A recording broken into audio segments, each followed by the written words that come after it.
Sono Walter Tognazza, sono un ex studente dell'ITS meccatronico di Vicenza. Mi sono diplomato nel 2018.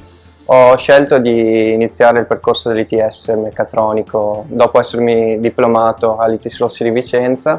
È stata una scelta di cui sono contento. Ho deciso perché volevo un'alternativa più veloce, più diretta per entrare nel mondo del lavoro. Lavoro in GDS da 3 anni come sviluppatore software. Ho iniziato con semplici software di diagnostica dei display, che sono i principali prodotti che la mia azienda produce.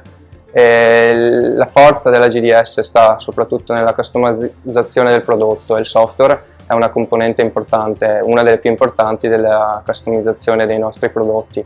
Quindi sono arrivato col tempo a iniziare un progetto da zero. Sono arrivato a questo punto grazie soprattutto al percorso fatto durante l'ITS di stage aziendale e successivamente grazie anche comunque all'accompagnamento che la GDS mi ha dato e che mi ha permesso di portare avanti la mia passione per il software.